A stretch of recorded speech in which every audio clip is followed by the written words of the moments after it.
Lung absorber problem. And so I thought I'd start off and talk about lungs. So the gas being absorbed here is oxygen from air. Oxygen is necessary for a lot of things all of the processes our body uses. The solvent is blood. And so just to give you an idea of what the actual process is like, the lungs work at about 25% efficiency, so they absorb about 25% of the oxygen that is inhaled.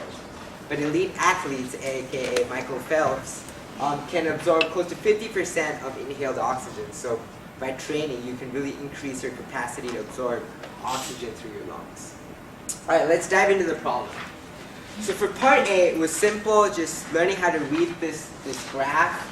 It asks for the oxygen inlet, so you just read off of the mole fraction of oxygen in air. And so that's the mole fraction of oxygen in. And then you use your operating line to go to the equilibrium line, and you can get the mole fraction of the oxygen going out. Pretty straightforward.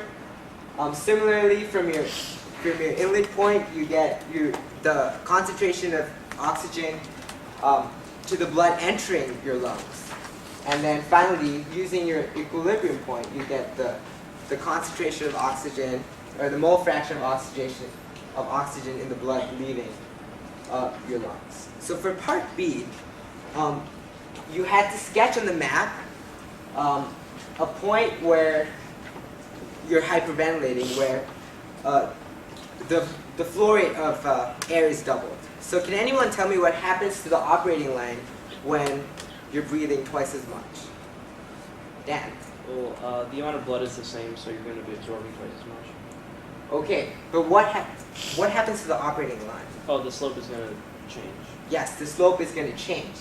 So now your vapor rate has doubled, and the slope of this line is now L over 2V compared to negative L over 2V compared to L over V. And so what that does is you get a slope that's half as much as the original slope. Now, I know this is a qualitative problem, but there is a good way to estimate a slope which is half as much as this. So you know this distance, correct? And so if you extend this beyond, if you draw a horizontal line and extend it beyond, you can kind of estimate how much,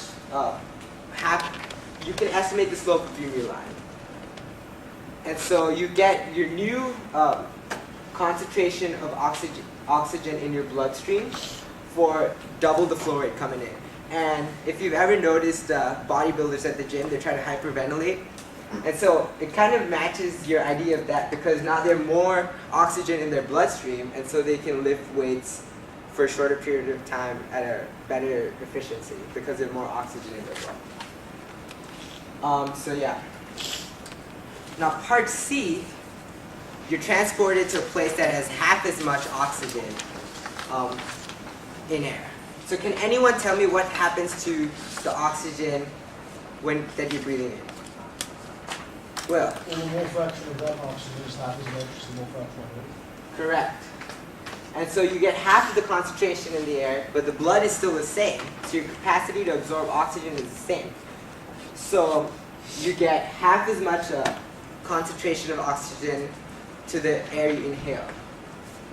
And what happens is that your slope of your new operating line is about a third of the slope that you originally had.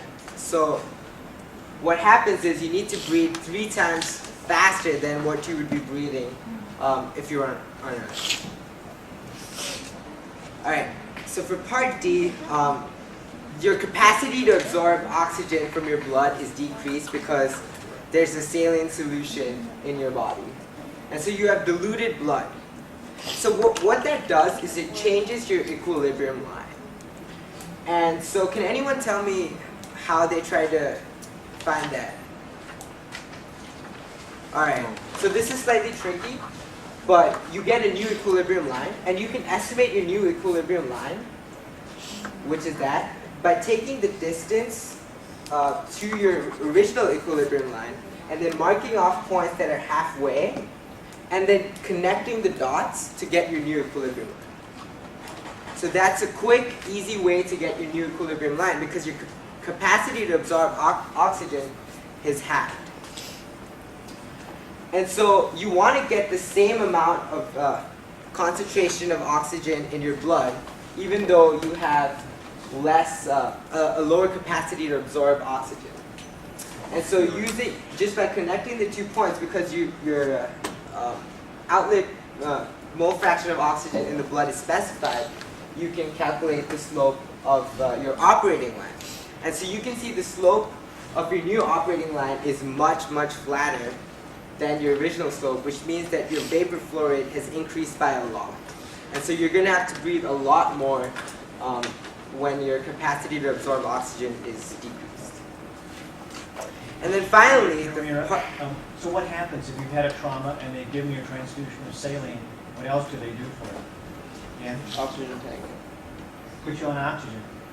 Chida, where does that put us on the y-axis? the mole fraction of oxygen is 1.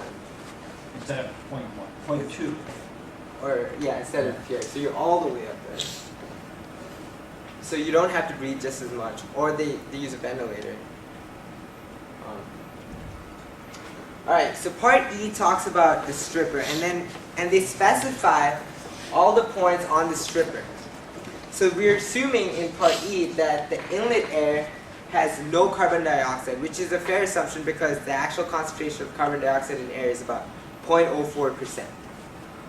And we're assuming, so how's the stripper different from an absorber?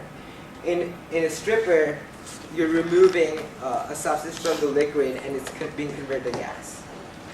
And so you have your, you assume a point of mole fraction of carbon dioxide in your blood, and you have the same operating line as part A. Because you have the same blood, you have the same L over V as part A.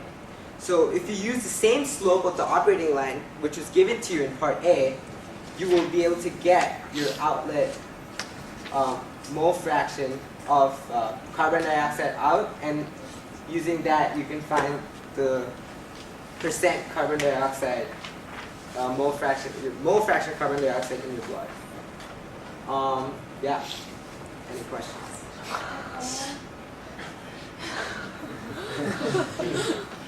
Right. That last one. Yep. So it's the exact same slope as that of part A, and that's the key takeaway from this this part, is that it has to be the same slope because it's the same elevation.